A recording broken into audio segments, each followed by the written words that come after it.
Көгөй аймактык ооруканасында учурда 7 бейтап дарыланышууда. Бул жерде жаткан жарандардын басымдуусу жаш улгайып калгандар. Андыктан кооптуу илдет кайрадан күч алып жаткандыктан өзгөчө өнөкөт оорулары бар жарандар сактануулары керек дешет дарыгерлер. Ал эми 7 бейтаптын ичинен 4-өн абалы оор деп бааланууда. Учурда бөлүмдө 7 оорулуу жатат. Анын 4-өө оор акыбалда, 3-өө ортун кабылда деп эсептесек болот.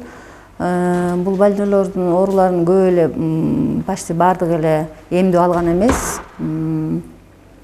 Орто жаштагы анан кары картаңдар көбүнчө келишип атат. Булар убагында эмдөө алган эмес. Ошон үчүн оору ошол кишилер көбүнчө ооруп атат да. Анан азыр учурда бир жумадан бери уже көбөйүп атат, ковид. Ошон үчүн биз элге калкка кайрылып кетет элек. Өз убагында мына эмдөө алышсын. Андан кийин мына той аштардын баарын токтотуп үйлөрүндө отурса деген сураныч да.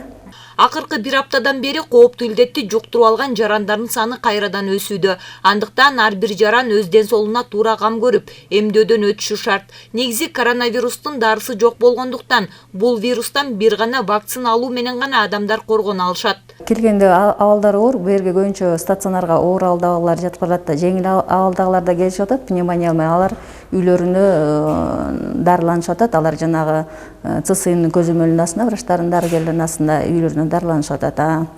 Бул жерге көбүнчө оор акыбалда келишет.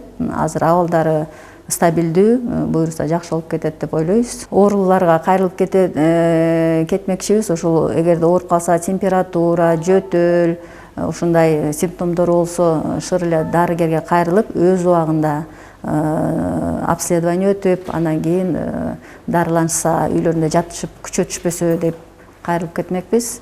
Көгөй аймактык ооруканасындагы кызыл зонада иштеген дарыгерлердин айтымында көбүнчө бул жерге келген бейтаптардын басымдуусу үй шартында өзүн билемдик менен дарыланган бейтаптар көп кайрылышууда. Абалдары оорлогон бейтаптарды дарылоо дагы кыйынга турат. Андыктан ар бир жаран өзүн жаман сезип, жөтөлүп алы кетип калганда шыр эле дарыгерге көрүнүп койсо, аларды дарылоо дагы ошончолук жеңил болмок дешет ак халатчандар. Бегайым Асымбаева, Калмурат Мейманбеков, Зина Акматова, Талас району.